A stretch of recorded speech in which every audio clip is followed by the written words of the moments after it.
Welcome back, everyone. This is episode 141 of the Jiu-Jitsu Dummies podcast. We are brought to you by Black Belt Digital Marketing. Anything you need to build your business on or offline, website design, Google Ads, graphic design, local SEO, we can absolutely help. Check us out at Black Belt Digital Marketing on Instagram, or you can visit our website at bbdigitalmarketing.com and request a free review of your entire online presence today. My name is Milton Campus. I'm a black belt training out of South Florida. We got Christian behind the camera. Woo! Yeah, there we go. I love it.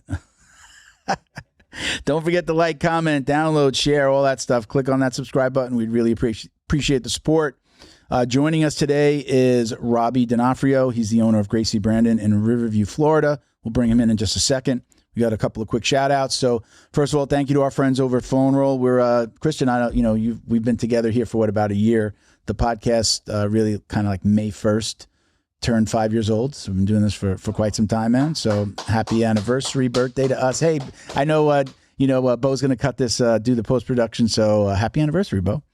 Thank you to our friends over at Flow and Roll who have been with us from the very beginning. They literally, I think, first episode were giving us t-shirts to give out to people who sent questions for our guests. They're hands down the best custom Ghee and Nogi gear in the business. Don't believe us? Visit them on Instagram at flow_n_roll and check out all their custom designs that they've created for academies across the country. I believe Robbie works with them as well. I noticed him in some of his videos. He's got the little Flow and Roll logo, which we actually just helped them redesign.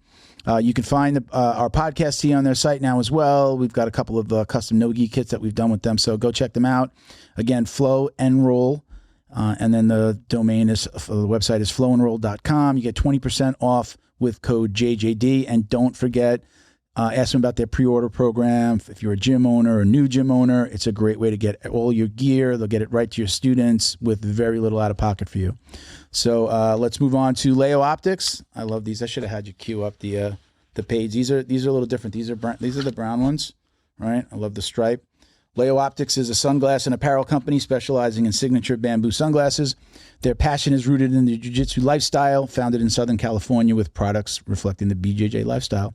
You can use code JJD for 10% off at leooptics.com. All right, that's it, guys. We're going to jump right in. Robbie, let's bring you in, man. Hey. Hey, brother. How you doing, man? Great, man. How are you? Good, good. Like I said, I noticed I started catching your videos recently, and we were talking off air. Looks like you kind of really just started this push. I see the Flow and Roll logo. I'm like, oh, it's family. Like, I got to have this guy on. But, I love, I guess, those kind of 30-second, 1 minute, that's the way, I consume jiu-jitsu now at this point. Probably from the beginning. I don't know if you know, who's it? Damn it, what's his name? Grappling something. I forget his name, but we used to put out the 1 minute, 1 minute jiu-jitsu hacks and 1 minute jiu-jitsu videos. Oh, I think I know who you're talking about. Yeah. We had him on the show. I'm horrible with fucking remembering names. That was 5 years ago too. That was in the beginning when we first started. But yeah, I've always loved he did the 60 leg locks in 5 minutes, right? He used to do those videos. So so we used to I would watch those, and I'd have a coffee and a banana before training on a Saturday morning.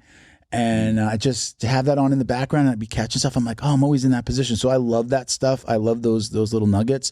But tell us about your journey here, just getting started on this. What sparked this this new social media kick that you're doing? Yeah, sure, man. I've been in this for a long time. 20 years, been doing jiu-jitsu. Had my gym since 2012. We're doing awesome. I got 700 students, so it kind of runs itself at this point. And, I just wanted to get into the social media thing and start I'm going to be filming some instructionals and selling those. And I posted a video about my coffee shop, and that went viral. And I didn't expect that at all. That was crazy. So we did in 2020, we connected a coffee shop to the gym. So I run the coffee shop and the gym. I have a partner in the coffee shop. And it was when right smack in the middle of COVID, we're like, screw it. Let's just try to hit a home run with this. And we did. We did the coffee shop. And at the time, I had about 200 students. And after adding the coffee shop, we've, quadrupled our student count with it. But, that's kind of running itself. So I was like, let me get into the social media and try to really put myself out there. So that's what I've been doing lately. It's killing it, man. It's growing tremendously. real quick, not to get totally off topic, did you hear that ring too? Was that on your end? Just heard like a phone alert. Is it one of us? Because that shit was that was super loud in my headset. Really? I don't know if it was us. Is it us or is it on his side? Yeah. All right. Let me. I'm gonna put mine on mute just in case. It was so loud. It might. Do you have like an alert on your computer, Robbie, by any chance? No? Okay. No worries, man. No worries. So yeah, that's cool. I mean, I definitely once when I started to see your videos and then I saw the coffee shop, that was the one that was just like I told you, I was just like, I love talking about jiu-jitsu and business. So it was like that was like the perfect combo. So you said right around, is it like during COVID? You said. Yeah, we started the coffee shop right in the middle of COVID. Because of course, I mean, COVID, let's open up another business, right? You got to learn, I don't see these things as like, everyone's looking at it and they're like devastated, but for me, it's like, what's the opportunity? Yeah. Whereas COVID wasn't going to be forever. Yeah. We all knew that. So I ended up getting a new spot. I moved my gym into a new spot and I got a sick deal on it because someone had just abandoned that spot. Wow. Landlords are freaking out. They're like, yeah, I'll give it to you for whatever. So I got a new spot at a great deal and we just added the coffee shop. And now people can come in from the outside that are just going in for coffee. And then they come in and they see that the gym is connected to it. Okay. I'm able to convert coffee shop customers to jiu-jitsu students. That's awesome. It's sick, man. It's like the best way to market a gym because it's an incredible marketing tool that I actually make money from. I don't spend money on it. Yeah. I'm right outside of a huge neighborhood. So everyone that leaves that neighborhood has to pass by it and they stop to get coffee. And, whoever it is, whether it's a, 50-year-old woman, she's like, oh, my grandkids can come here. Next thing you know, I get more students. Yeah. So really, really great thing. How many students do you have now? You said you started with about 200? Started with about 200 during COVID when I opened the coffee shop. Probably less than that because a bunch of people canceled and then came back. But now we're close to 700. Wow, man. Yeah. How big is your facility? How many square? What's great about it doesn't have to be big because the coffee shop, I have 3 bays. So I have 3 storefronts. 2 are the gym. 1 is the coffee shop. Okay. And because I have the coffee shop, that's where everyone congregates. So the gym gets to be nothing but mats. Okay. So I don't need to have an area for people to like hang out in. It's just mats. Okay. I could run 3 classes at once in there. Really? Wow. Yeah. That's cool. Yeah. It works out really well. To be fair though, I am bursting at the seams. I do want to expand. Yeah. But like in my area, it's just hard to find like, a building to buy or to rent. There's just not much available. Yeah. Big enough for what I want. But, I'm not that worried about it. We're doing great. Yeah. Congratulations, man. That's awesome. Yeah. Thank you. Do you have other gym owners reaching out to you about this concept? I was going to get into that. Yeah. Franchise. Well, what I'm actually doing is we're going to do it in September. We're working on all the back end stuff now. I'm going to have gym owners fly in, and we're going to do a 3-day like mastermind summit and teach everyone exactly how to do it because it's not easy. There's a lot of stuff you have to know. Like, you're just a jiu-jitsu guy that owns a gym and you're just like, oh yeah, put a counter in and throw a coffee shop. There's a lot to it to make it work. It's its own business. It just happens to be connected to the Jiu-Jitsu Academy. Right. Exactly. You have to look at it like that. You have to. And you also can't just sell coffee. That's another thing people have a misconception of that. Like even coffee shops without a gym. Like most coffee shops go under, especially if they don't have a drive-through because most businesses go under, right? That's true. Yeah. But coffee specifically, it's such a low ticket item. You're $3 for a cup of coffee. You got to sell, 10,000 cups of coffee a day to stay in business. So we have a lot of high ticket items. We do the, can I say the kratom? Yeah. You can say whatever. Okay. Yeah. Don't worry about it. Yeah. We sell kratom tea. That's a big high ticket item. We sell a bunch of different stuff. It's also like a lot of grab and goes. We got our fridge with all the drinks and, kids stuff, ice cream, lollipops, all the stuff that, people just want to pick up and run and go.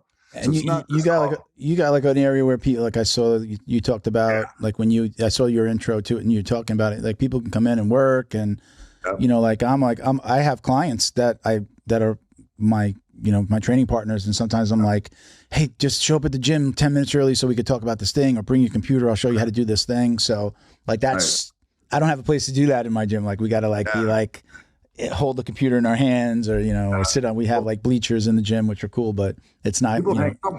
People hang out with each other more there. Yeah. They're not just going to the gym, doing class, take a shower, and run out the door. Yeah. It's like, oh, take a shower, go hang out in the coffee shop, and it just like increases the camaraderie. Yeah. Tribal aspect of it, and it's incredible, man. I probably wind up staying at least a half hour after every class, between just talking with coaches after going out in the parking lot, and then chatting some more by our cars, and then next thing you know, you're like, oh shit, it's man, it's it really brings o'clock. the community together, like because I have coffee shop customers in there that have nothing to do with jiu-jitsu. And they're just in there drinking coffee, whatever, they're having a business meeting, whatever, but like the whole community knows that I exist. And I don't have to spend money on like, Facebook ads and all that stuff. I don't have to do a lot of the stuff that a lot of gym owners have to do. You've got embedded customers. Yeah. I keep my overhead really low. Yeah. Have you thought, I know you said you're doing the mastermind. Have you thought about like franchising? Is it franchisable, It is franchisable-ish. We'd have to make some changes, but it's just really expensive to do that. Yeah. So like, the lawyer fees and all that to get it all written out. Complete side note, and I was going to introduce you after we had you on anyway, because I've got a buddy, he's going to be on the podcast next week. He was actually scheduled for last month. I got sick. I had like really bad food poisoning, and I had to cancel on him. And we've got him coming on the Friday before Memorial Day. His name is Vince, and he's got a podcast called Jiu-jitsu. And he likes to talk to, it just so happens I love talking to business owners too, because I own a marketing company. So it's fun and it interests me. But he's got a specific business jiu-jitsu podcast. And lo and behold, where does he specialize? He's like in the franchising industry. And he's actually making some moves with something that he was going to announce on the podcast, where I think he's going to be doing his own thing. So just like an interesting conversation to have, again, you don't want to step on your summit and what you're doing, but I mean, he definitely can probably, give you some ideas on things that you could potentially be doing. But I mean, it's completely coincidental. This is all 100% coincidental. It's not what we had you on like, hey, let me set you up with Vince. But yeah, it just happens to be that we canceled that podcast and are doing it next week. Yeah, man, I'm all ears about it. Like I'll listen to someone talk to me about franchising. It's just a matter of whether it's, I'll after this air, when I have him on next week, I will share your information with him. I'll put you guys together. Could you? I mean, at very least, it'd be cool to do his podcast, because again, business and jiu-jitsu. I mean, you got a great story, as it pertains to that stuff. So let's go back to just kind of the social media stuff specifically. I mean, that it wasn't by accident, right? There was a method to this madness, at least putting out these videos, right? You started working with somebody that's kind of helping you out with that.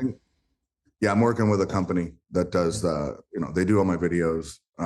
They film them, they edit them, they drop them. They drop one a day on Instagram, TikTok, Facebook, and YouTube. So they're shorter clips, and they're meant. My videos are meant for like white belts and blue belts mostly. Yeah.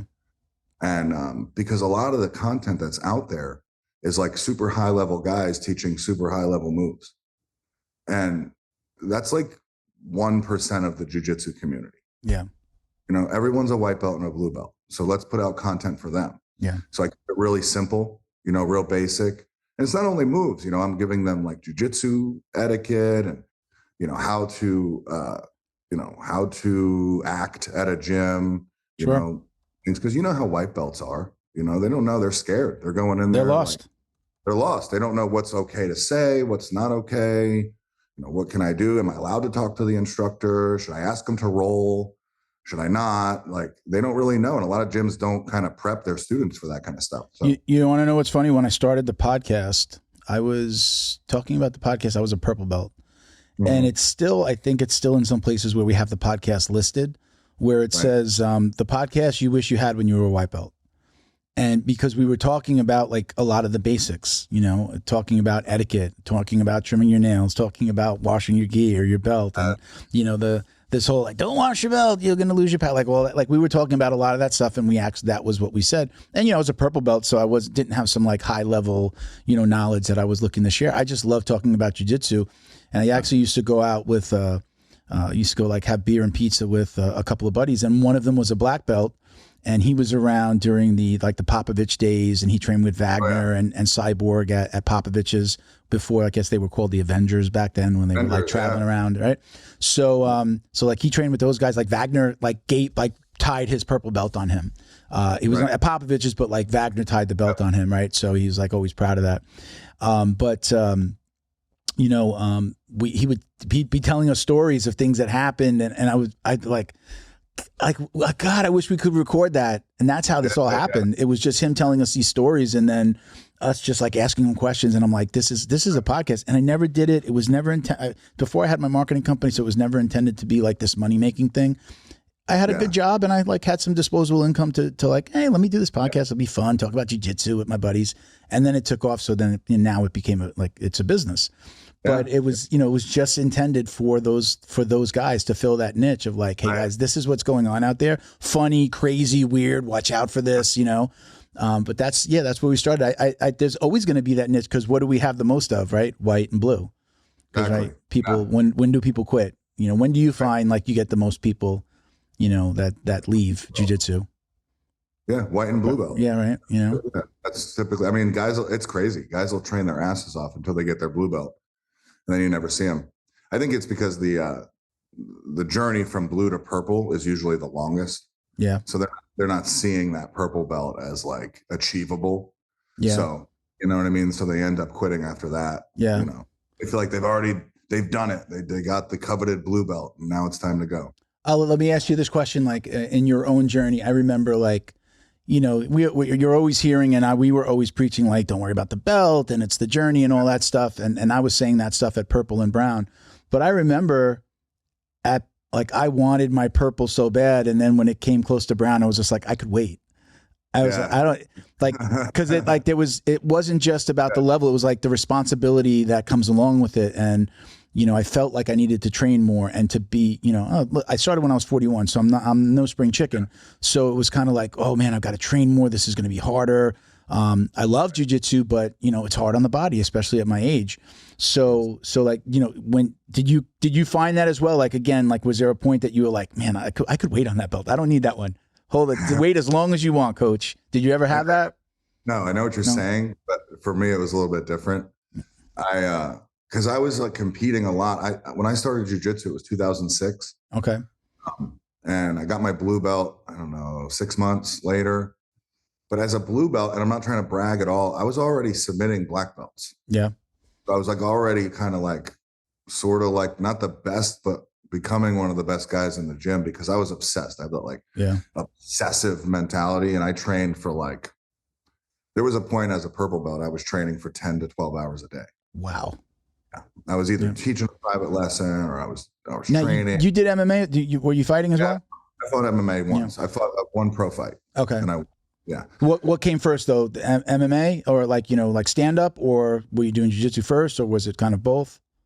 It was jiu-jitsu. Okay. And I trained kickboxing for like 3 years, almost daily. And then, I didn't love kickboxing like I did jiu-jitsu. I really fell in love with jiu-jitsu.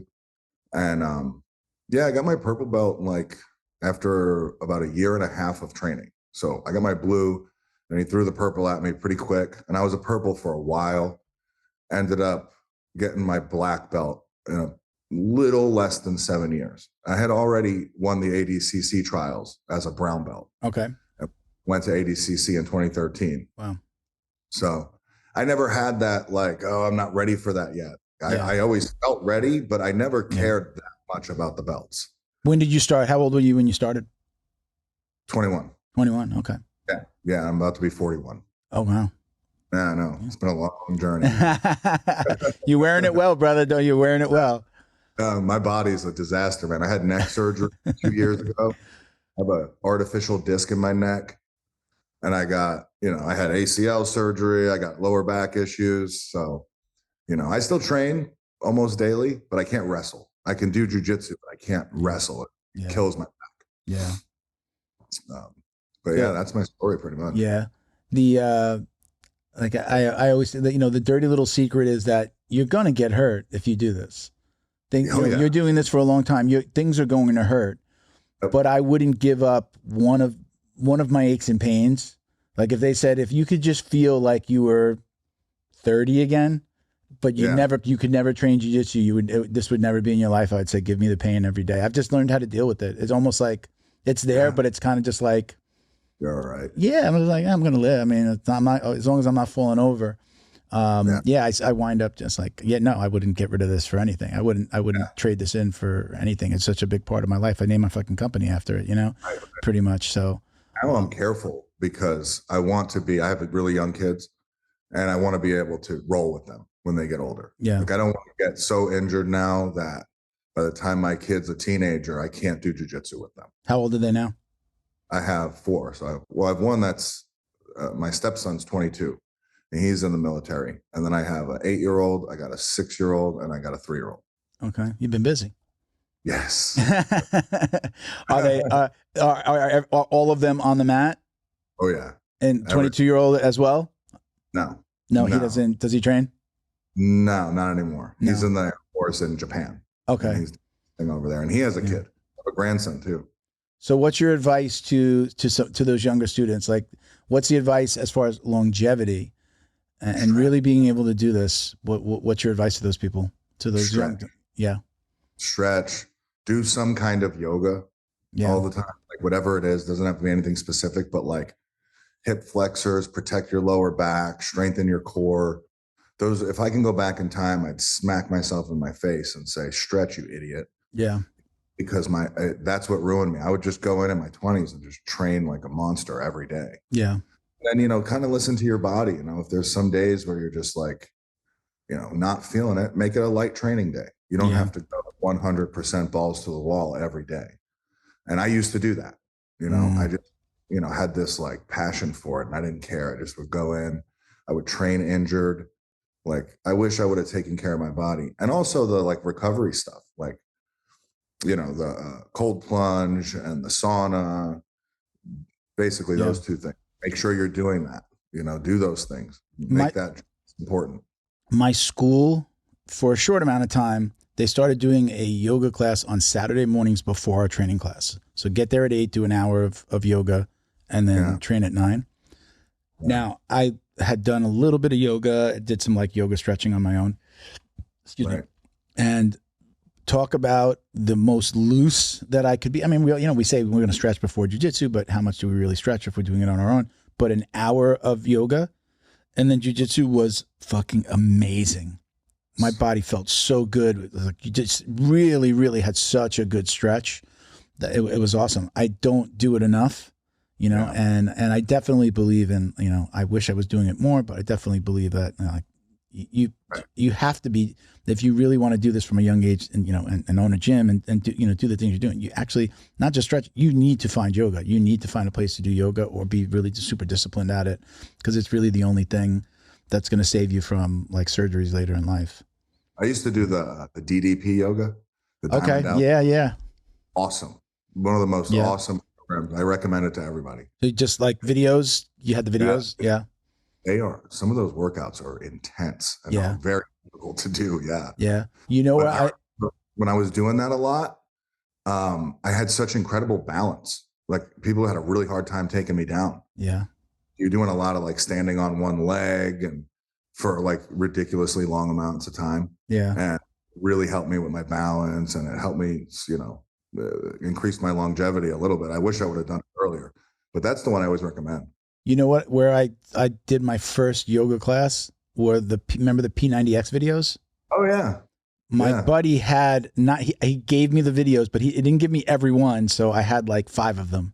And I had there was one with the yoga. There was like I want to say it was like an hour. Was it an hour and 20 minutes? Like I think it was like a yoga and then it did like yoga belly or something. So like it was specific. I don't know if those were all in the same video, but it was more than an hour. And I used to just do, I'm like, yoga, whatever I could do. I'm like, man, by the end of the hour, you're wasted. And then I once I was doing jiu-jitsu, I was already doing those stretches. Like, I could use these stretches in jiu-jitsu. And I also noticed that, jiu-jitsu guys were doing a lot of these stretches. So I did it a lot then, but you have to be consistent with like a yoga class, especially at this age, 40 plus, you've got to be doing, if you really want to do this and be able to do it or be a gym owner and coach, you've got to either be disciplined to do it on your own or get into a yoga studio. They've opened 2 new yoga studios that are like a little bit more fitness-based yoga studios, not like, Wusa yoga studios in Coral Springs. And I'm like, I keep on seeing they keep on hitting me with those ads, and I keep on liking them because I want them to target me. I'm waiting for the specials. And I'm like, I gotta do it. It's just so, it's hard to like, when am I going to work that in? Because like right now I do every other day. So I train every other day, but it's weights one day, jiu-jitsu the next. I try to go every other day with maybe one day off mixed in somewhere when I get tired. But I feel like I got to mix in yoga into that mix a couple of times a week. Dude, check out the EP. Yeah, it's awesome. I'm gonna do that. I grabbed the name. I was looking for it. I'm like, I can't believe I'm going blank. I was talking about the Grapplers guy before with Jason Scully. That's who he did those 60 moves, 60 arm bars in 30 seconds. That's where from white belt I found those, and I'm a member of the site. I barely go onto the site. I just still go to YouTube, and he's even doing like jiu-jitsu in 60 seconds or something like that. He's got a new page that's like jiu-jitsu in 1 minute or in 60 seconds. So he's like kind of sticking with that, like just getting you like good information in those short clips. But I'll still wake up on a Saturday morning, put YouTube on, find one of his videos, like what do I want to work on today? I put it on, and it's just about, it's not about learning a move. It's about reminding me, like, when I see, I'm always in that position. Oh, look, I forgot that I could do that there. That's what I'm looking for. And then it makes me work on that. And then I just kind of work it out myself. I bought one instructional in my entire jiu-jitsu. In the 10 years I've been jiu-jitsu, I would love the North-South. And I bought Marcelo Cohen's BJJ Fanatics North-South video. That's the only one I've ever, otherwise I'm just always on YouTube.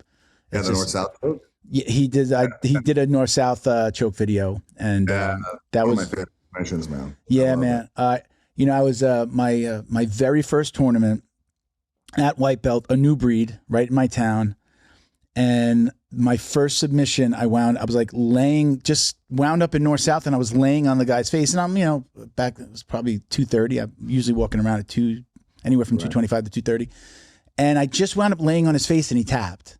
And somebody was like, wow, he got him with a North-South. And I was just like, just stuck in my head. And I went on YouTube when I went home, and I started looking at, and I'm like, oh, wow, I'm just like I just gave him like, squished him with my belly, submitting another white belt. He's like, what am I doing? He didn't know what to do. But then that's when I found the North-South choke. And then I've just always like, try to find little things to make it better. But that's my favorite. I got a tattoo coming with the North-South as the subject of the tattoo. Oh, nice. Yeah, I had a designer work on it, so I'm like fine tuning it to get it a tattoo. That's how much I love the North-South. Yeah, Marcelo made that popular, man. Yeah, he caught Popovich in it. Yeah, and he submitted everybody. Marcelo was incredible. Submitted everybody with like the same 3 moves. Yeah, it was a guillotine, rear naked choke, or North-South choke. Yeah. I mean, he's amazing. I mean, even for those that don't know what he's gone through, right? He had stomach cancer these past couple of years, and he's just coming back. So it's amazing to see him. I've seen him do a couple of interviews. I think I don't know if it's part of the Matt Arroyo. Is it Matt Arroyo? Matt Arroyo is a black belt under Rob as well. We came up together. So yeah, I was gonna say, you're a black belt under Rob Kahn. I didn't bring that up yet. You want to tell everybody like who Rob Kahn is, because he's relatively like a famous guy, right? One of the older timers. One of the old timers. Guy. He's Royce Gracie's first black belt. Okay. Yeah. And he from New York, he trained at the original Gracie Academy in Torrance. And came up, and then he moved to Tampa in 2004, opened the first Gracie Tampa gym, and now I think I don't even know anymore. They keep opening up. There's got to be 25-ish around the Tampa Bay area. Yeah. Wow. And yeah, Matt was the first one to open after Rob.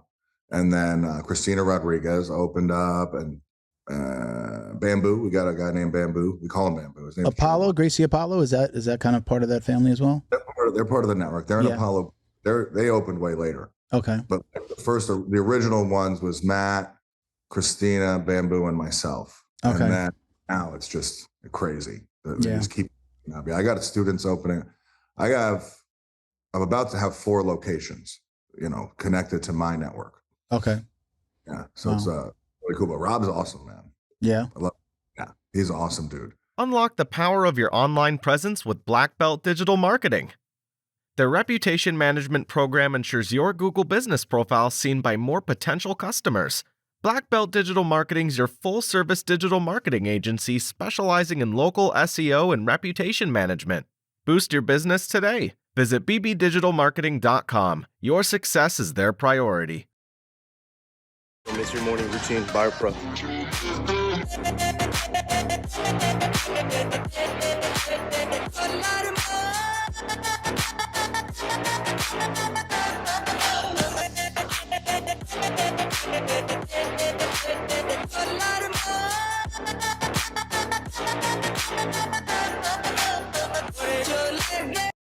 Special thank you to the crew over at Flow and Roll for all their support. Flow and Roll is renowned for their incredible Nogi rash guards, shorts, and leggings. Flow and Roll has quickly become the premier custom apparel provider for academies big and small throughout the United States. Reach out today to discuss your custom order and ask about their incredible pre-order program. You can send an email to flowandroll@gmail.com or visit their Instagram at flow_n_roll and shoot them a direct message. And yes, they can create an awesome custom gi for your academy as well. Visit flowandroll.com to check out their awesome designs, and while you're there, pick up a Jiu-Jitsu Dummy signature tee exclusively at flowandroll.com. And remember, you'll get 20% off your purchase of t-shirts, rash guards, or gis with code JJD. You should get him on the podcast. He's hilarious. You know what? A lot of our guests happen that way, where this guest introduced me to the next one. So I always ask. It's always great. It's easy for me to reach out, but it's not necessarily. I'm not always going to get a response. But throw me in if he's a text guy or an Instagram guy, just introduce us, and I'll take it from there. Like with Sean, I'll always ask him first before just because I saw you in his gear. I'm not just going to have you on. I'm like, hey, what do you think of Robbie? And I kind of sent him when I'm like, hey, I saw him in your, is good guy, good guy to have. He was like, absolutely. And then we took it. I said, hey, introduce us in the chat, just like I did with you, right? But I reached out to Sean and I said, hey, what do you think of this guy? And I said, make an intro if you don't mind. But Rob's hilarious, man. He's one of those guys. He'll tell you stories that are hilarious because he's got all these old stories from like training with Royce Gracie and all those guys back in the early 90s. Yeah. He's got a ton of cool stories. So, these days, like we've kind of gone back to the Zooms a little bit, but, I always tell everybody, you're in Florida, but, it's not like you were right around the corner. But if you're ever down here, more than welcome to come in. Some people have made the trek, but I don't always, I don't want to push people like, you got to come down. But I love having people in, and then I even tell them, like, bring somebody that you train with, bring your star student, bring a coach, bring a friend, bring your wife, husband, wives, and we've got room for like 4 or 5 people here, so it's kind of cool to to do it in studio. It's just like a little different vibe when you're right next to each other. But if you ever wanted to make a trip down with Rob, like, hey Rob, come on, I'm gonna bring you down to Boca, and we're gonna cool. and we'll jump on. That would be awesome. I actually have to come down that way pretty soon. I'm getting this like I forget where it is, Boca Raton, I want to say. But it's like that's where we are. Yeah, that's where you are. Where I'm going. I got to get this full body MRI. Okay. They do this body scan on you, and they can tell like anything that's wrong with you. Is the company name like something 360 or something like that? I'm losing it. I don't know. I shut my phone off, so I can't see that. My parents do one down here in this area, like in West Palm Beach. I think though is the one that they go to. So that's funny. I was talking to people about that at the gym the other day because. We're like, everybody's got some type of. We just wound up talking about our injuries, and then we were starting to talking about like healthcare and how come they don't just do. Why don't they just do this? And I was telling them, I was like, my parents go every year and they get that full body scan done, just on their own out of pocket. Yeah, I was talking to Justin Flores, J Flow. Right, J Flow. Yeah, I don't know him personally. A lot of people have told me you got to have him on the podcast, and we just haven't made it around to like reaching out. But I did see him in one of your videos or like at a seminar or something. Yeah, we went down and he did like a summit, like a takedown summit for like a week in San Diego. And I went and I took part in that. And that was really awesome. Dude is incredible, man. Yeah. Yeah. I've heard a lot of good things about him. Like, again, this is how it happens. The names come up and then I wind up reaching out, or I'll send him, hey, look, we were talking about you on the podcast. Robbie said I should have you on, Yeah, you definitely should. He is incredible. Like revolutionizing the takedown game. Yeah. For jiu-jitsu. Yeah, because he's a basically Olympic level judo. He's won a bunch of stuff. I don't know what the judo tournaments are called, some world champion, whatever. But he's incredible at judo, and also a D1 wrestler, and also a black belt in jiu-jitsu. So his style is so different than you're used to seeing, and he also, the seminar was basically about implementing these types of takedowns in your gym. Mhm. So it was a bunch of gym owners that were there. Yeah. And we did, I don't know, 5 2.5 to 3 hour sessions a day with him. And really cool, man. I had a lot of fun. San Diego's awesome. Yeah. I don't know if you're, but San Diego is a really cool part of California. Yeah. I really hit it off with him. He's a really cool dude. Yeah. Definitely. Cool. Yeah. Let's go back and talk about you mentioned ADCC before. Tell us a little bit more about your journey there. Yeah, like as far as like how do I start at jiu-jitsu and everything? Yeah, well, you said you were in did you go into the ADCC competition early on? Was that early in your journey? I was a brown belt. Okay. And I went into the ADCC trials, and I did it at heavyweight, and it was in Ohio, and I won. Yeah. So I won the heavyweight, and I went to ADCC in China. It was the year that Cyborg won. Okay. And there was a famous match between Gary Tonin and Royce Gracie that year. Okay. And yeah, it was crazy, man. I couldn't believe I won. I didn't even train that hard for it. How you at heavyweight? How tall are you? I'm 6 foot. Oh, you're 6 foot. Okay. Yeah. It doesn't come across in the videos. I couldn't tell. 6 foot. I'm like 5'10", so you're taller than me. 6 foot, and I was about, when I did the trials, I was like 230, 235. Okay. But then I trained my ass off for ADCC, and I dropped a bunch of weight, and I didn't mean to. So I was only about 200 and maybe 205 during ADCC. I had to weigh in with like a backpack on. And it was crazy because my match, I ended up losing on points, but my match was against, I don't remember the guy's name, but he was this like 5'8" Japanese dude that was like 300 pounds. And he had that, that disease where you never stop growing, like giganticism, I think it's called. And he had this like giant head. And I'm like, okay. And he was a judo Olympian. So I was like, man, I guess I'll have to go for his legs. And I look at the dude's ankles, and they're like giant. Humongous. And I was just like, oh my God. And anyway, I went into the match, ended up losing on like 2 points. I think he got a takedown on me. Yeah. But what a cool experience that was, man. You got to hang out with really cool guys. Rickson Gracie was there. I remember eating meals with him. And it was a little bit of a weird thing because I was like a brown belt. I was like a little bit starstruck when I was there, but what an awesome experience. Met a lot of cool people. Popovich was there. He was fun to hang around with. Yeah. Were you making money? Were they paying out back then? I mean, I know that they've been doing the $10,000 for winners for quite some time now, but were you able to make some money? No. No? No. Did you make any money from that? Did they pay you for you to get out there? Nothing? Well, they paid for my trip. Yeah. Paid the hotel and the plane ticket, but no. But nothing to win? Well, no, I didn't win. So. Oh, okay. I'm sorry. Are you talking about the trials? I won the trials. The trials you won, but then when you went to the finals, ADCC, I ended up losing my match. Okay. But I win the ADCC trials in 2013. Okay, gotcha.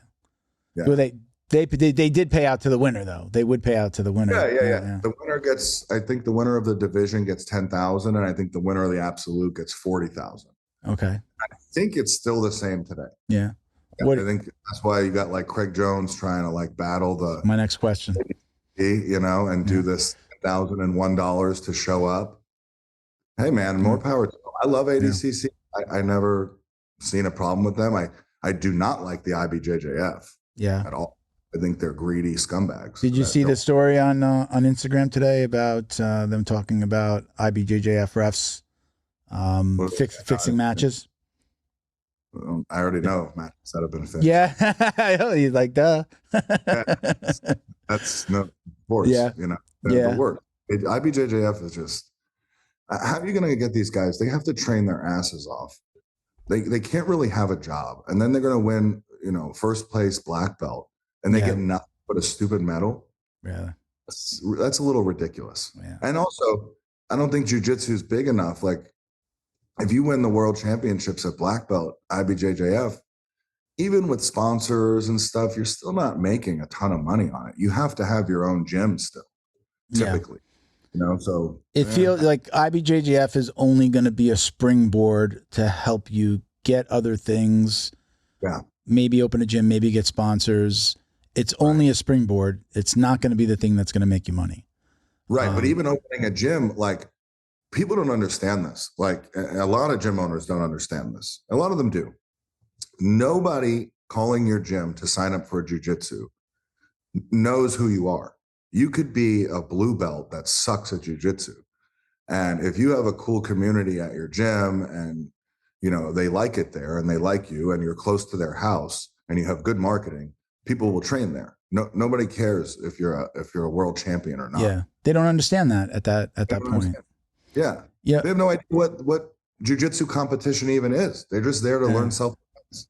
And when I started at my first gym, it was a family friend. So let me just say, I would have gone there no matter what. And I remember showing up and, he had just built out the gym. It's like one storefront and he had all of his competition medals on this wall. And I was, and the words, world champion and worlds and all this stuff were thrown around. And I'm just like, amazing. I'm going to be learning from this world champion. And then, it only takes maybe a few months or like if you start competing, then I started competing at like 6 months. And then I truly understood, like, it was just like, I didn't know the difference between like, should I be doing IBJJF or doing these local grappling competitions that come around? Like the New Breed was the one, like it's literally like in my town and like a 5-minute drive max from one side of town to the other. So they always do them in the Coral Springs Gymnasium down here. So I'm like doing them. And then you start to realize, you're like, oh, wait a minute. Like everybody, I hope he listens to this. My barber did some competition and it was like the Florida something.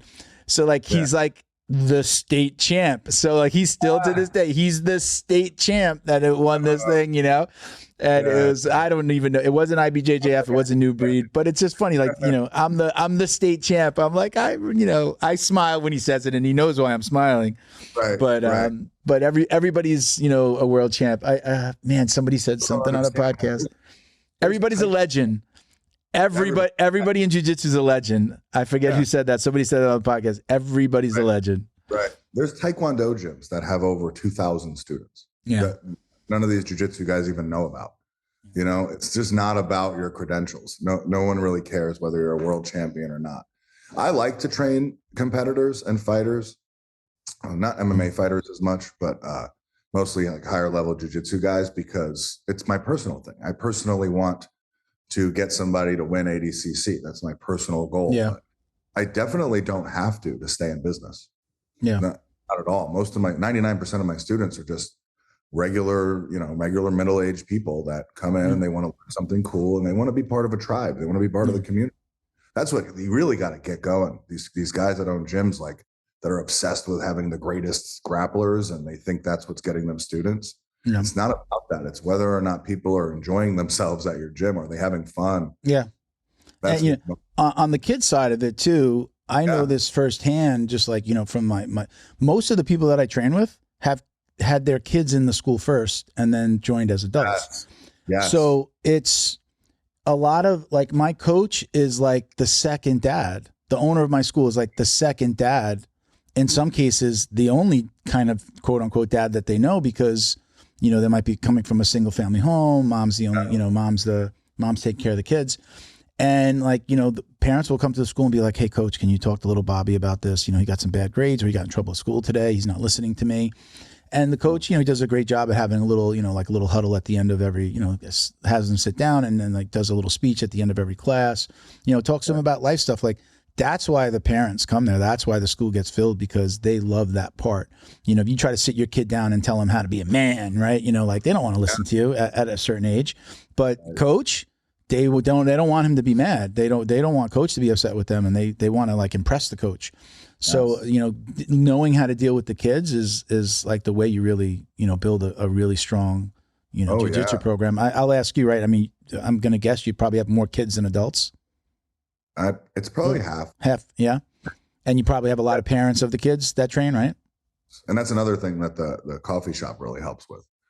Because a lot of parents at these other gyms will like sit in their car and wait. They don't want to sit on some, uncomfortable chair and watch. Sure. No, they're all the parents are hanging out in the coffee shop together. Yeah. Mingling and talking with each other. And yeah, a lot of them end up training. Most of the parents of my kids train. Yeah. I don't personally teach the kids. You've answered a question for me, a question in my own mind about, like, I love teaching. I love teaching people marketing. I love training. I love teaching people jiu-jitsu. I love just, like, I'm not a jiu-jitsu coach, but I love when I help out one of my fellow, training partners, and then they do that thing that you were helping them with, or that you tried to fit, like, hey, do this and it'll work when you put your foot here. Like, just that. I love that. And I did coach, because I was my first coach's his first student and his first blue belt. I was coaching with him at white belt. I was helping with the kids' classes. I was even, 4-stripe white belt, new white belt comes in. I'm like, my coach's like, here, take him and show him the basics, right? So I love that training side. But in the back of my mind, I've always been like, you know what, though? I haven't competed enough.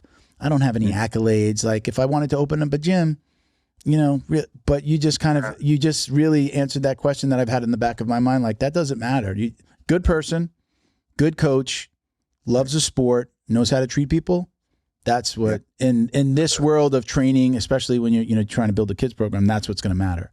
It depends. Not how many medals you have on the wall. It depends. Are you trying to, like, train guys to win ADCC? Then you're going to have to have, you're going to have to be pretty damn good at jiu-jitsu to do that. Yeah.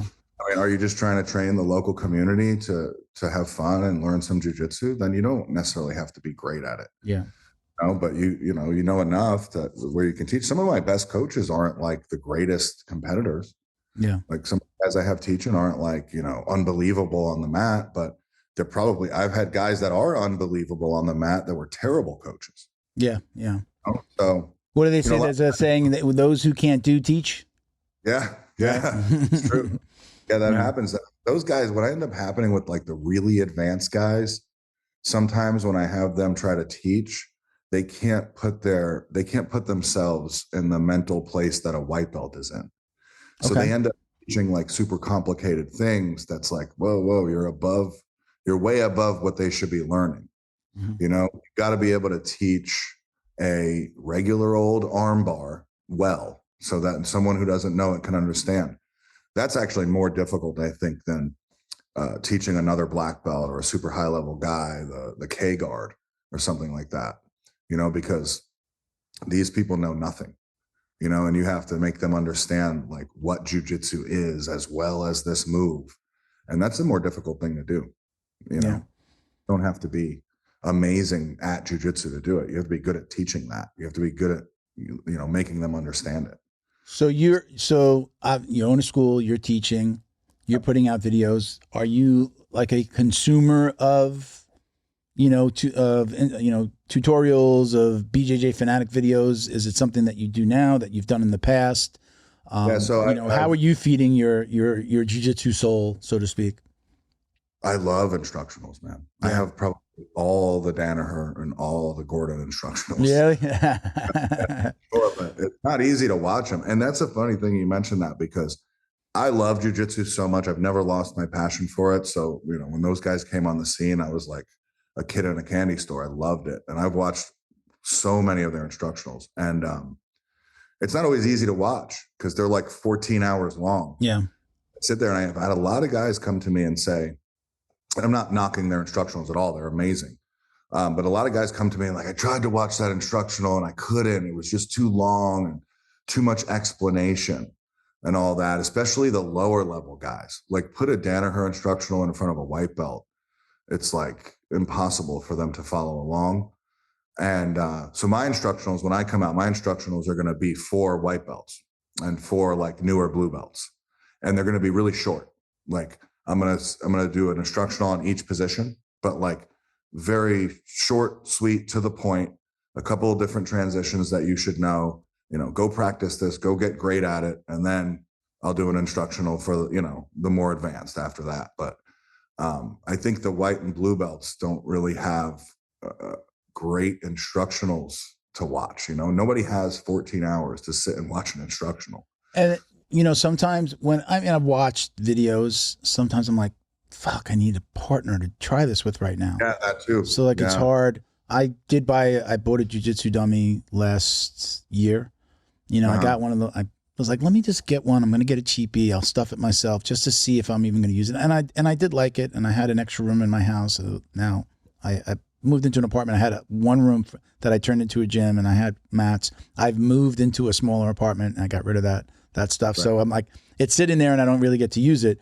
But I think like those instructionals, they're really great when you can be like, get a buddy, either be in the gym and you can literally like maybe sit on the mat with an iPhone or an iPad, or if your coach lets you put it on a TV and then you do it. It's really hard to watch those and then go, okay, I'm going to take that info and then go to the gym and do it, versus like, okay, hold on, pause, let's get into that position, and you got a buddy to do it with, or at the very least a grappling dummy, but somebody that can give you the reaction.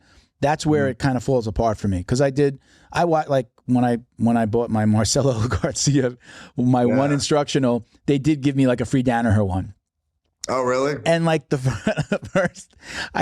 first half hour was just him talking. And I'm like, now like I don't want to go past him talking. I want to make sure I don't miss anything. And I never ever got to anything with any positional anything. He never even brought out the training partner. It was like him talking. And I never went back to it. I was just like, all right, if that's what it's going to be, I'm like, you know, I go back to my Jason Scully videos and go like, okay, I know I'm in this position. Okay. And then I'll fine tune something. And I'm smart enough to know like now I just like figure out things that I want to do, or pick something that I'm like, I want to work on this. And then I just try to get myself into that position in the gym, and then kind of figure it out, and then maybe find a video and go, oh, this is what I'm doing wrong. And then like work it out on my own, if it's not something that my coach is working on, right? So that's just the way that's the way I do it. But it's got to be little nuggets, because again, I can't watch a full instructional and then go, what did he say? What do I do here? Even like the Marcelo Garcia video, I had been doing the North-South for so long that it filled in blanks for me. It wasn't like I was learning it fresh or cold, right? So that's where it works for me. But again, now I'm 10 years in, so I'm able to do that. And I just like, it's just like I'm filling in little, like I'm spackling, you know, I'm like, let me fill in this little hole here, you know? That's the way, I mean, it's for me. So I like your concept of, you know, even though you're saying it's for white belts, guess what? I go back to basic videos all the time. Yeah, and I'm like, oh God, I don't fucking put my foot there. What am I? Oh my God, I look like an idiot. For the white belts and the blue belts, I think it's not necessarily about the moves, like which moves. It's going to be getting them to be able to think about the position the right way. Sure. Like what your goals are for this position ultimately, you know, like close guard, for example. Essentially, I want to pull their arm across my torso. And if I can do that, I have a bunch of different things I can do, you know, so getting to understand the concept of positions, and then, you know, throw 4 or 5 moves in there. And this way they can go back and they could work that position instead of just like, all right, I'm going to get this, weird triangle that, you know, hopefully the guy puts his arm out and I can get it, you know, and they're kind of lost the way they're training. But I want to get them to really think about the positions the right way. You know, if they can think the right way, then everything will come, and then you'll discover your own moves. A lot of my jiu-jitsu is my own. I just kind of, when I would roll, like I never was this guy. When I first started jiu-jitsu, I was never like, I want to fight. I'm a tough guy. Like I was never that guy that wanted to win all the time. I was always just like, oh, I guess I'll try this. I never actually expected to win. So when I would roll, I would, you know, be in bottom side. Oh, no big deal. Be in bottom mount and just play every position, and then just did what my instructor told me to do. But I would never try to win. Like I was never in the gym going, I'm going to beat you or submit you. And ultimately it led me to being in a place where I was winning in the gym. Yeah. But a lot of guys, they resort to their athleticism or their strength to compensate for their lack of technique. And then nobody tells them differently because they don't know how to think about the positions. They don't know how to process those different positions. You know, it's a chess game we're playing. We're playing a game. You know, we're not in a fight. Yeah. Like jiu-jitsu happens to be a deadly fighting art, but when you're training it, you shouldn't think of it in those terms. You should think of it as a chess game. Sure. And if you'll get a lot better, a lot quicker. What do you think about these guys that are like right now, you said the word game a few times. Yeah. There are people that are like, yeah, we don't like to do the traditional warm-ups. We like to do these games where you're like, you know, you got to like start in this position. And do you understand those concepts of what people have been talking about recently? And what do you think about them for your own school? I absolutely love them. Yeah. We've implemented them like crazy. Yeah. Best way to learn. Absolutely. Do you do a traditional warm up like, okay, let's run and then let's do some stretching? No. Like, you don't do any of that? No. Yeah. I don't do it. We do more. That's more in my wrestling classes that they do that kind of stuff. But in the jiu-jitsu classes, like for example, and this is great for student retention as well. You get a white belt in class in your typical jiu-jitsu class, you're learning, what's the instructor teaching? Let's say they're teaching something simple, a closed guard arm bar, right? So you go through all the steps of this arm bar, you rep it, 100 times, and then, okay, it's time to roll. And now that white belt goes on the mat and they just immediately get their guard passed and they're mounted and submitted.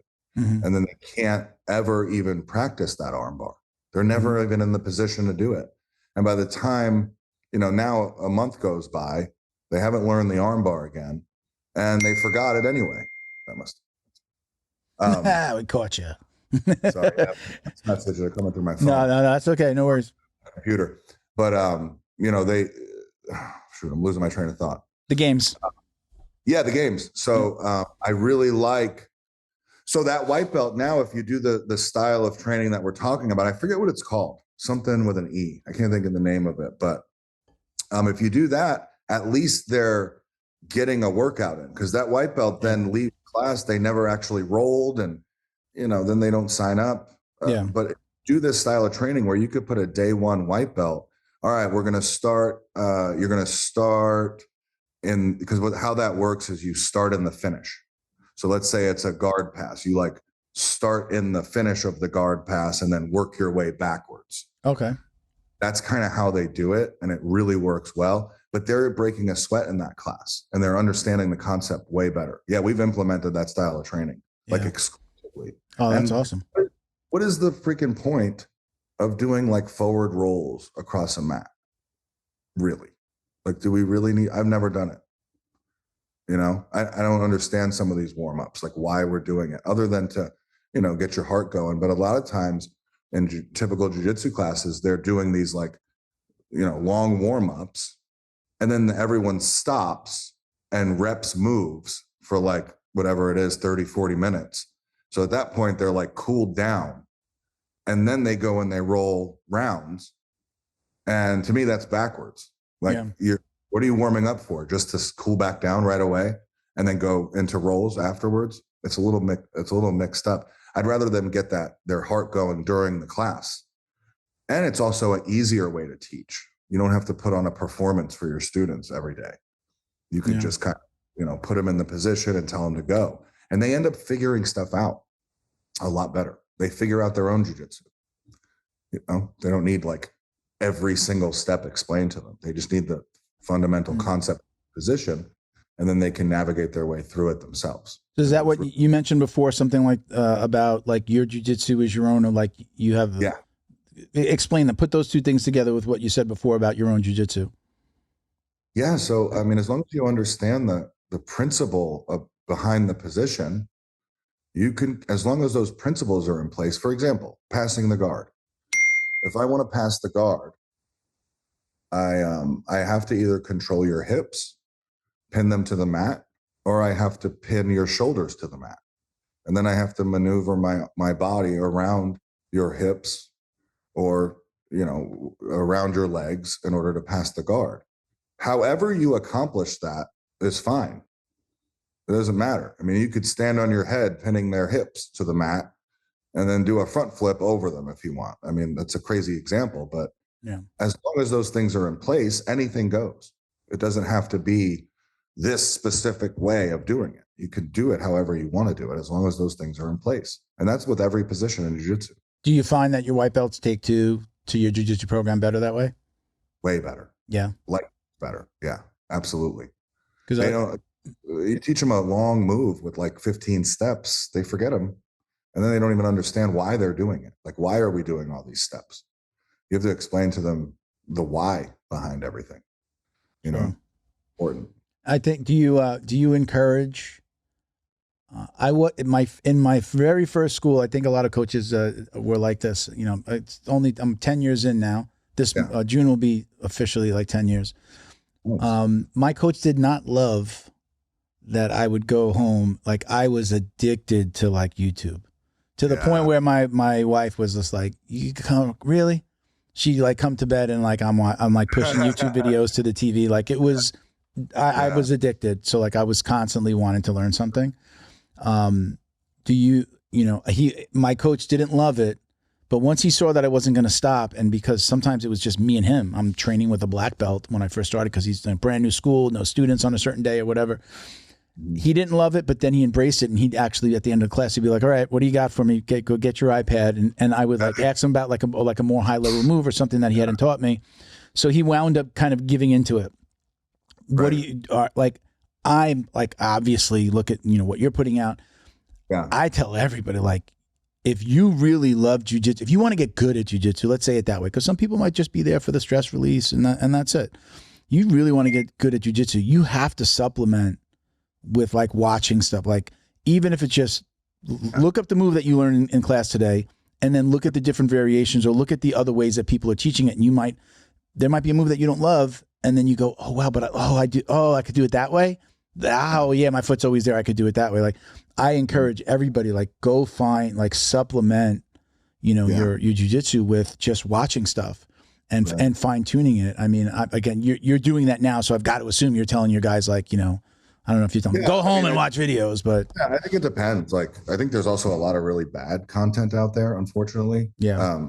And it depends. If I have a white belt that's going and looking up the K guard, these like crazy transitions in the legs. And then especially if it's a video that's not where it's not taught correctly, that's no good for them. They don't necessarily need that, but yeah, definitely watch videos. I mean, I have no issue with it at all. Yeah.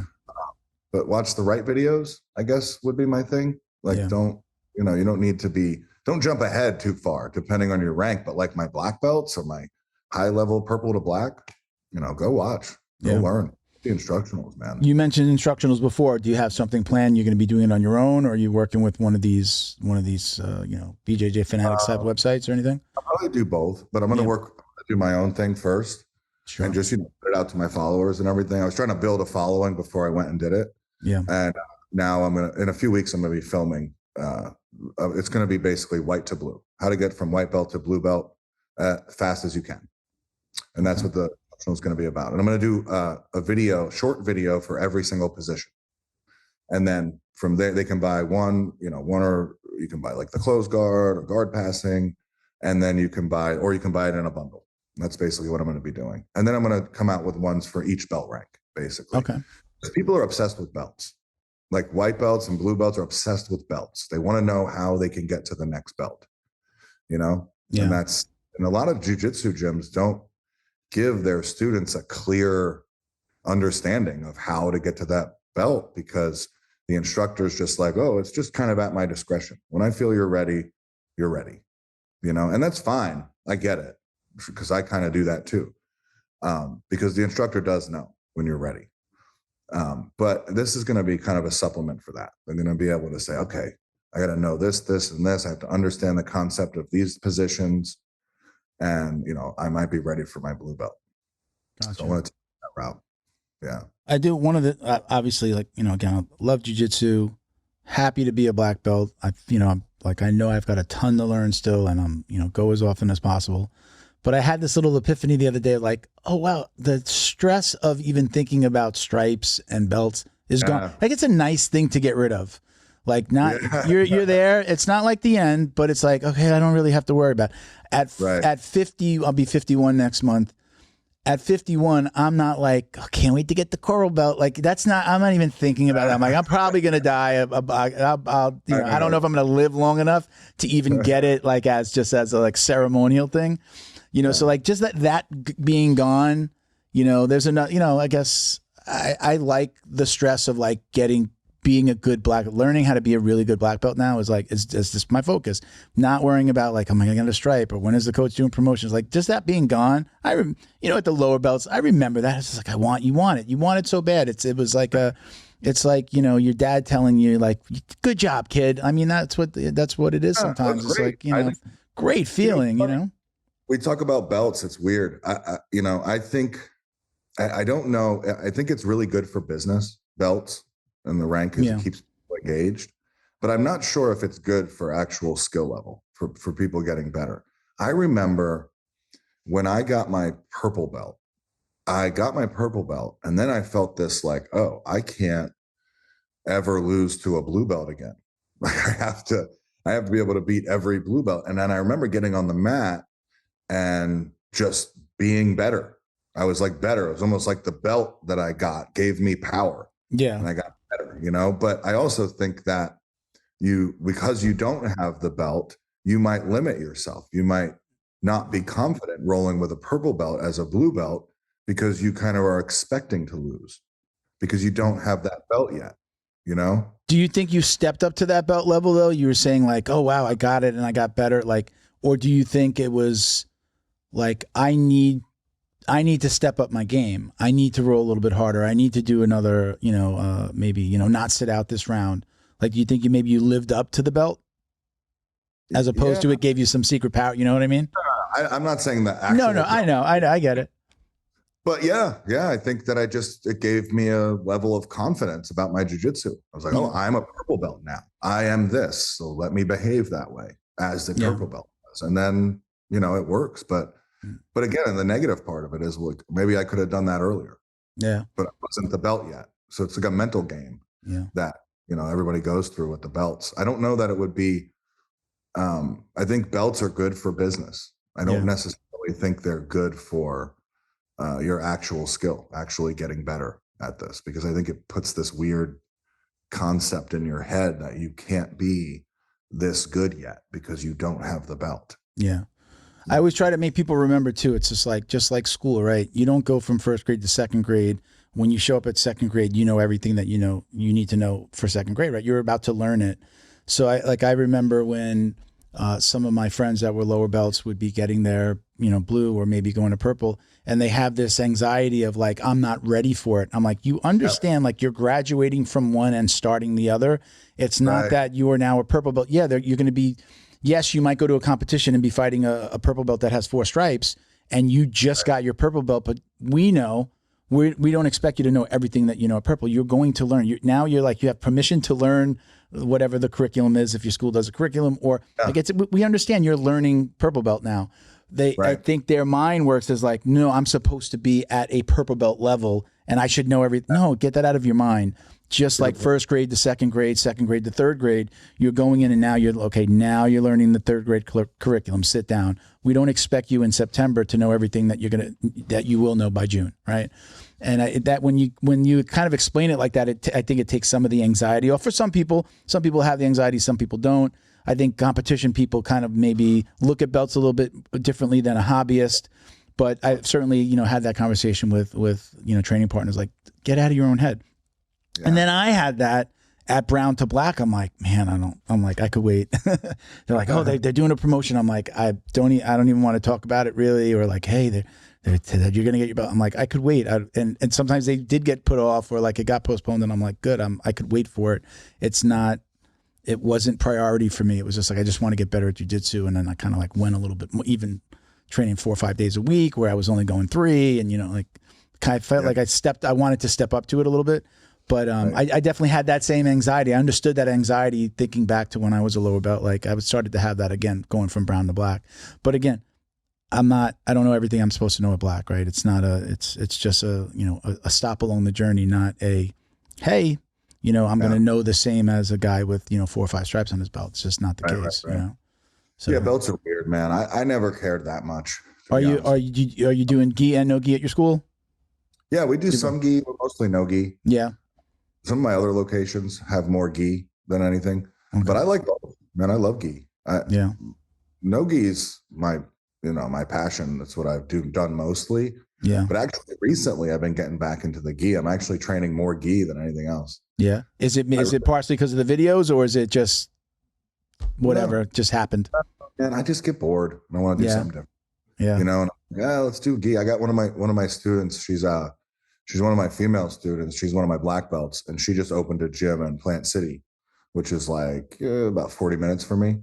Okay. And she loves the Ghee. So I've been going over there a lot and training with her, helping her run the gym or helping her, consult with the gym and training a lot of Ghee with her over there. And I'm loving it. I love playing lapel. I love the whole, it's like I'm rolling with a rope, like a weapon. you know? Love that. So when I do gi, it's completely different than my no-gi game. Like I don't do any of the same stuff. I do mostly like, I'm very grip heavy and very like, you know, collar chokes and manipulating the gi, because I feel like I'm not doing that. I'm not doing gi jiu-jitsu. I'm doing no gi with a gi on, you know? I've always loved both. Yeah. I had a heart attack when I was 43, and coming back to the mats, gi was better for me because I can control the pace. You know, being one of the bigger guys in my gym at my weight, it was easier for me to control the guys. So if I was feeling out of breath, or what would happen, you know, I had a bunch of stints put in, and for whatever, like either it was just more, I was more conscious of it, or I really did feel like my heart got running faster. I would feel it like, wow, it's beating really fast. So I was able to control them so I can control my breathing, and controlling my breathing meant I was going to bring my heart rate down. So I got into this really good comfort zone with gi, like just wanting to do gi. And my school does we do two, like actually like advanced gi classes a week. Friday and Saturday, we do an advanced classes, like actually like, you're a white belt, don't come to this. I want you to be like either a competition white belt with a couple of stripes, or, you know, blue and above to even go to the class. So now, like, I've been trying to go to those more. Like tonight is that, I don't know if I'll make it tonight, because usually on the days I do the podcast, it's hard to get there because I got to go back and work. But I love, like, I'm starting to fall in love with the no-gi side more, and a lot of it because I don't have that problem anymore. That's not a thing. But I fell into this thing for years of like this comfort zone of like, I just want to do gi because because of that control and that worry of, you know, no-gi's a little bit more fast paced. And getting nervous about like, I mean, when I talk about, again, I don't know how much of it was subconscious, but like literally feeling my whole body beat when my heart would start to go. It's like scary after you just have a heart attack, you know? And so I kind of, you know, I fell into that. But now, like you said, like you're going back to the gi, like I'm starting to feel like, man, I want to do more no-gi. It's just, it's fun. I think change is good. Change is fun. And I think that's what it is, you know? But I get more exhausted training in the gi. Yeah. I don't know why that is. I guess it's because it's more like kinetic tension, like I'm grabbing and squeezing the gi. Yeah. But I think there's one fundamental flaw in the gi when it comes to gi jiu-jitsu. You'll get two guys rolling. One guy's far better than the other, right? You got one, he's way better. But the guy that's not as good has a really strong grip that you can't break. Then he wins the jiu-jitsu match. And I see this all the time in the gi, where one guy will just hold you and you can't break his grip, and he'll like incrementally, you know, pass your guard or beat you because you just can't break his grip. But you get those two guys in no-gi, and the one with the better skill always wins. Sure. So I find that interesting. Yeah. But I still love them both, man. I still love them both. I train them both. But lately I've been doing a little bit more gi. I'm loving it. Yeah. That's cool. Yeah. So we usually do this thing at the end of, we've kind of already started to get into it. We do something called the drill down. These are like the most commonly asked questions that we just put into a group at the end of the episode, because everybody kind of like every episode, people throw us these questions. So we just went over it. So we'll do the sound effects, Christian. The drill down. Oh, that's cheesy, man. We got to get Bo to. We'll have Bo to do it. Yeah, we need Bo. So first question, Robbie, is your preference gi or no gi, which you kind of just answered. You said you mostly do no gi, but you're starting to fall in love with the gi again. But let's get into takedown or pull guard. What's your preference? Right now, if I was to grapple, I'm pulling guard because my back is your back. Yeah. But I mean, I'm not, partial to any of it. My goal is to win. I mean, if you're like, for me, and my guard is like really hard to pass. I have a crazy flexibility where I can put my legs behind my head, and I've always been really flexible. My guard has been one of my biggest weapons. So it just depends on who you are, man. If you're great at the guard, pull guard. If you're not, then wrestle. I don't have a preference. I'm not going to like blanket, a blanket statement about only wrestle or only pull guard. Yeah. It kind of depends. If I'm going up against a guy that's a much better wrestler than me, I'm going to pull guard. If I'm a much better wrestler than him, I might take him down. Just depends. Gotcha. Atmosphere in your gym. Do you have like music during rolling? Yes or no? Yeah, for sure. Yeah. You like the vibe? What's your go-to? Oh, what do we put on? I like, dude, I'm old school. I like classic rock, man. Yeah. That's what I like to listen to. But my instructors put on whatever they want. They put on that new age hip hop. I can't stand it. But new age hip hop. That's something that you can't understand. I can't stand it, but they have it on, man. Whatever. Everybody likes it. Yeah. But I actually like good music when I'm rolling. Like I actually kind of roll to the rhythm sometimes, and I get it that way. So I really like that. But I had a buddy once who was an MMA fighter who never trained with music on because he's like, in the cage, there is no music. He was that the music would like, make him motivated or like mess with his emotions. Yeah. And then it's in the cage, he doesn't have the music anymore. I thought that was interesting. But I love music because I like to have fun with it. Like, with my jiu-jitsu, I like to. So, sometimes like I'll sing, I'll be like rolling and then like sing it's a little bit of like to distract them a little bit, there's, sometimes to distract my partner. And I go back to my first coach. Like he would sing to you, like he'd be like choking you and he'd sing to you, or he'd say he'd whisper something in your ear just to fuck with you. But I love it. With you and they're smashing you and then they're talking to somebody else. Yeah, that's really disheartening, right? It's like, Rob, where are you from? Did you say, are you from up north? I'm from New York. Oh, you're from New York. I think we talked about that. Where in New York? Staten Island. Okay, yeah, Long Island. So yeah, different worlds. Totally different world. Yeah. Different world. They're different. Long Island and Staten Island are different worlds, and even but New York and Florida. I mean, it's. How long have you been in Florida now? 2004. Okay. But before that, I was in Pennsylvania. Well, before that, I was in the Air Force, and then before that, I was in Pennsylvania. When I was 16, my parents moved us to Lancaster, Pennsylvania, from Staten Island, which is like Amish country. Okay. Yeah. And I lived there, and when I was 18, I joined the Air Force, and I was Air Force for 4 years, and then and I was in the Air Force in Florida. I was on the Panhandle. Okay. And after that, I came to Tampa because my parents had moved to Tampa while I was in the service. And then the first thing I did, how I got into jiu-jitsu? I was in the Air Force and I started dating a girl who was a blue belt in jiu-jitsu. Yeah.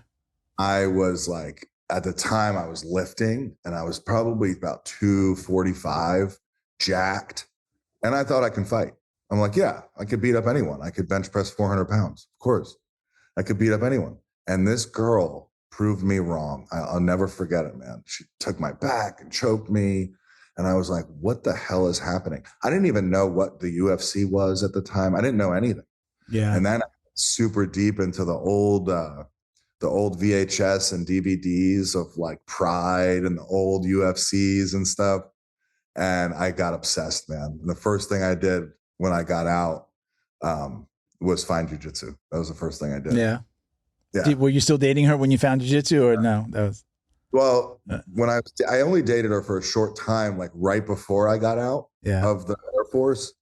So I didn't go sign up at a gym then, but she would show me some stuff like, in the living room with armbar, like a basic armbar or something. And then I would sit there for hours and watch the old DVDs of like Pride. I remember watching Pride fights, but I was more into wanting to do MMA in the beginning. I was like, I got to get in there. I got to try this because I couldn't believe that somebody way smaller and weaker than me could beat me in a fight. Yeah.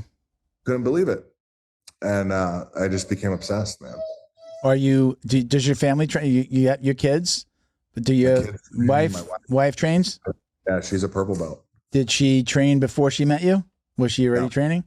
She started training. Yeah. I met her when I first opened my gym in 2012. Okay. She came in and signed up her son. Okay. There you go. And then she started training for a little while in like 2013. And then she got pregnant. And then we had 3 kids, like one after another. So she couldn't train. Now my youngest is 3. So my wife has been training every day. She's super into fitness. She's at the gym, either lifting, doing cardio, or she's doing jiu-jitsu. She's really good too. Yeah, that's great. That's awesome. It's a family affair. Yes. All right. So we're going to move on to the next question. So I always, depending on if it's a coach or somebody who's really more of a student, annoying things that students do. Tell me the most annoying things that your students do. Give me a top 1 or 2. You know, it's funny you say this because I posted a video because my marketing company, what they do is they come in and they just point the camera at me and they give me topics. And that's one of the topics. They'll be like, Okay. biggest pet peeve in jiu-jitsu, you know? And so I rant. I like to rant and I'll just keep talking about stuff. So I said, you know, what bothers me is essentially when people come in to jiu-jitsu and they don't take it serious at all. Like they're just, you know, like giggling and laughing and just not taking it serious at all. And it happens a lot with women. When women come in, and this happens a lot, they'll start rolling and right away, and they have like this nervous laughter, right? That because it's weird. You have a sweaty dude sweating on you. I get it. And they'll have like this nervous laughter when they're rolling. And usually what I'll do is I'll go up to that girl and I'll say, hey, it's okay. You know, just try the things you're learning. You know, no one is expecting anything out of you. You don't already have to be good at this. It's a big misconception. People think they already have to be good. And, you know, usually from when I have that conversation with them, they'll stop. But here and there, you'll get girls who just don't seem to care. And, you know, a lot of them are in there to look for boyfriends, which is actually pretty cool. It's a good place to meet guys. But totally fine with me. But when you're rolling, you should try to do jiu-jitsu. You shouldn't just like constantly goof off and play around and not try because your training partner is trying to get good, you know? So if you're just not taking it serious at all, no one's going to want to train with you. And I said this on a post, but I said it, I didn't describe it quite like that. And I got a ton of hate. Because, like, oh, you hate when girls laugh. And I'm like, no, not at all. I just like take it somewhat serious. You know what I mean? Like and I don't think you have to be so serious. Like you have to train to be a champion, everyone. No, but like, don't just constantly goof off because no one's going to want to roll with you, you know? Yeah. Same thing with guys talking like during rolling, when they're rolling. That's like a pet peeve of mine. When guys like are trying to tell you about their weekend while you're rolling with them. Yeah. You're like, that's kind of weird. See, I'm a talker. Yeah. But I'm usually more either talking shit. That's fine. And fucking with you a little bit, like not today. You're not gonna get it. You know, like stuff like that. I have, but that's just me. A little bit is like to distract them a little bit, maybe sometimes. But that's for me. I talk for a living. I'm a salesman. I own a marketing company. Yeah. I do this. Like, if I'm not talking, I feel like I'm gonna die. Right. So I just like to have fun with it. And my coach will be like, "Save it for He still says this. Save it for Facebook." You know. That's totally cool. I'll talk shit here or there, you know, here and there as well. And I have no problem with that. And I don't really have a problem with people talking. I don't really have a problem with people goofing off. It's just little things that you kind of get annoyed by. Just like, why is this guy talking about his kid's baseball game with the guy he's rolling with and the other guy that I'm not doing. No, I'm not talking about like no. Yeah. It's jiu-jitsu, it's fucking with you, it's teasing you, it's singing the song. Every once in a while in the gym, like a playlist, like just an odd song comes on, like all of a sudden there's a ballad playing, like after like he's got some like Brazilian like rock beats on, and then all of a sudden it's just like a love song comes on, and I'll just be like, leave it on. They'll be like, hey, change it. I'll be like, leave it on, and I start singing like that. I do want to have fun with. I love jiu-jitsu. I love all parts of it. I love the tough parts. I love the fun parts. But I do like, you know, it's got to feed my soul. If it's not feeding my soul, and part of it is to be funny and to talk and to mess with people. And I love when they do it back, man. If somebody does it back to me, I'm like, I love it, man. Talk shit. Yeah, I totally get it, man. I'm just talking about the weird guy. Yeah, about like the stuff going on in his life that has nothing to do with jiu-jitsu while you're trying to roll. Like, you know, what'd you do this weekend, man? No. You're like, dude, I'm doing jiu-jitsu. But like saying, I almost got you or whatever. Like if you escape something and you're like, I got out of that, not today. Stuff like that is totally cool. Yeah. You know, and I have one pet peeve that bothers me, but it's like with new white belts, when they're in the closed guard, and then they're trying to put the guy in like a Kimura or an Americana or trying to choke him while he's in the closed guard. That is, that's when I nip in the bud right away. Like when I see a white belt doing that, I don't know why that specific white belt thing bugs me when I see it. But as soon as I see it, I run over to the white belt and I'm like, hey, if you're in the closed guard, you cannot submit your opponent. You got to sit back. You got to try to posture out of it. That's one thing I see that's kind of like, oh, I got to stop him from doing that. Drives me nuts. Yeah, that's a classic, especially with the spazzy guys or the guys that are like typically a little bit stronger or maybe taller and stronger. They think they're like, I could submit him from here. And then they, then they really try, and then they wind up, getting fucking. They want to get swept every time. And then it's just as much as like, I don't like the guys that take it serious, like don't take it serious at all.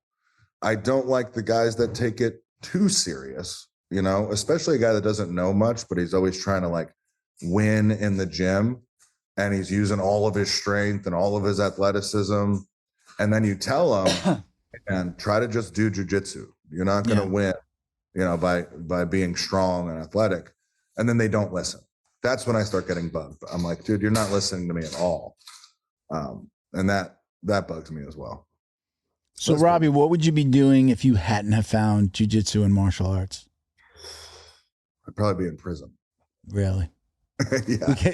But that's probably like the number 1 or 2 answer. I'd probably be locked up. yeah, for sure, man. No, Why do you say that? Why? Well, did jiu-jitsu really keep you on the straight and narrow? Did it keep you out of trouble? Saved my life, dude. Yeah, absolutely, man. I was kicked out of high school twice. I did 9 months in military prison. I'm an addict, but I'm sober. I'm a sober guy, but I definitely have those tendencies. Yeah. But when I found jiu-jitsu, I fell in love with it. I became addicted to that. Yeah. And that a lot. And I learned everything about life through jiu-jitsu. Yeah. It's such a huge part of my life. And I never wanted to get in trouble because then I couldn't do jiu-jitsu tomorrow. I never wanted to do the drugs because then I couldn't do jiu-jitsu the next day. And then from there, I discovered a lot about myself. I'm a good salesperson. I love business. I have a beautiful wife and family. I have a lot to live for now. But if I never found jiu-jitsu, who knows, man? I may never have stopped. Yeah. So it quite literally saved my life. That's awesome, man. Yeah. So ultimate goal, you've got a lot going on. You mentioned you got a couple of schools, more than a couple of schools. You got the coffee shop. What's your ultimate goal in this entire world of jiu-jitsu? That's a good one. I really want to get a personal goal is to get somebody to win ADCC. One of my students. You did mention that before, yeah. That is a personal goal of mine. As far as business goals, I really want to be able to have my academies and have my network running, operating without me necessarily having to do day-to-day stuff. That's not saying I'll never go visit the gyms. It's just saying that I would love it to all run themselves, which I'm already getting to that point. Now I'm doing the social media thing. So wherever that takes, really, I want to see where it's going to take me. I'm doing this summit with gym owners. They're going to come, and I think that's going to be really huge. I think what we did with the coffee shop is revolutionizing the way that it will revolutionize the way people do this. Because I don't have to do a lot of the things that other gym owners do. And I'm able to make a lot more money because of it. So I think if I could get this out there, if people could learn that, hey, your gym will explode if you put a coffee shop in it. Yeah. They do that. I'd like to be the one that teaches everybody how to do that. I've seen or heard of like a lot of people like, oh, we're going to put a juice bar, and they do it and they start it and then it stops, and then they're like, they don't know how to do it. Yeah. They don't know how to do it. They don't know how to keep it running. Yeah. There's a lot to know. It's got to be its standalone business. It can't be like, oh, I'm on the mat and then I got to go over here and make a sandwich for somebody, right? I mean, it's got to be its own. It's got to be its own business. It just happens to be that, like for you, like right there, connected. You could walk from one to the other without having to walk outside. I believe, right? You can just walk into the gym. But it's got to be its own business. It's got to be its own business, its own management. It's got to be its own thing, and it's got to be able to. The gym could be closed and the coffee shop could be open, or vice versa. Yes, right. Absolutely, man. It's there's a lot to it. It is. You're exactly right. It's its own business. Have you ever had to be back there making coffee, or is it like, no, there's a staff and they take care of it. I don't got to be in there.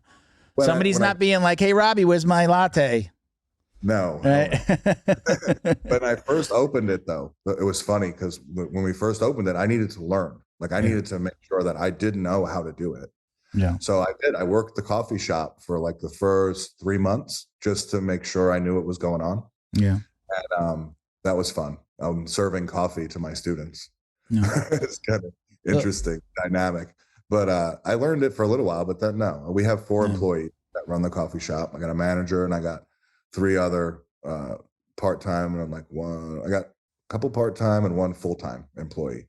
Yeah. But if you only need 1 person back there, that's it. It's very insanely busy, but we usually have 1 person back there running the show for the coffee shop. But it's cool because my coffee shop employees they know how to deal with a walk-in, for the gym. So they know how to make an appointment for a walk-in, and they know about the gym. And another perk for them is I give the coffee shop employees a free membership. And so I don't have to have someone on staff at the gym all day long, like a lot of gyms do, especially bigger. Like a front desk girl, you don't have a front desk person. No, because I have coffee shop employees, and they know how to do it. And I give them a commission on signups. So if they get a sign up, if they happen to get a sign up, they get money for it. So it's worth it for them to do that. That's great, man. I think I'm obviously, like I said, it's what piqued my interest in having you on, and why I reached out to Sean. I think you're absolutely onto something. Not even onto something. You've done it. It looks good. And by the way, just to, you talked about the ADCC thing. I just want to say that, I get a lot of DMs and when I'm going to have somebody on and stuff, and I see the comments, and I believe when you're talking about the ADCC thing, I read into that or read between the lines, and I kind of think, you want to be a good coach. Like the ultimate goal, that question, what's the ultimate goal in jiu-jitsu, and like getting somebody ADCC, that means you want to be a good coach. Yes. And I got some feedback from people, and it sounds like you're already a really good coach, man. Oh, thank you. Man. I had some people. I saw some conversations, and I got a couple of DMs, and like, yo, Robbie's a good guy. And so you're already on that track. You're already there. So I'll be rooting for one of your guys to get the ADCC and take it all. But I think you're already accomplishing that goal. So I got one last question, and I'm gonna let you give any shout outs if you got any sponsor or anything like that. One big question that we love to ask. Since you're doing Ghee jiu-jitsu again, do you or do you not wash your jiu-jitsu belt? I don't train Ghee enough to wash my belt. Coming up, did you wash all your belts? White, blue, purple? Did you throw it in the washing machine, or are you from that old school, like it doesn't get washed? I don't care personally. I will wash my belt, but no, I just happen to have not washed my belt. Okay. It's not because I'm like superstitious about it. I think it's more like, I shouldn't put this in the wash because the stripes will come off. Okay. And your belt falls off anyway when you're rolling. If it freaking smells bad though, go wash your belt. It's not that big. I'm a notorious belt washer. I've always washed my belts. I've always had multiple belts. I've always just thrown one in. I got another one in the bag. I didn't care. Never anything more. But I've not washed my black belt since I got it. I spray it with Lysol, and we had an old sponsor on the show called Neutral Zone. They have Neutral Zone like sprays and wipes and things like that. So I would spray it with Neutral Zone, or I spray it with Lysol. So I haven't washed it yet, only because I really want this one to truly, truly last for as long as possible and have this one belt. I'm waiting for Sean to send me. He's sending me an embroidered belt, and then I'll have 2 again, and then I won't care. So I'm waiting.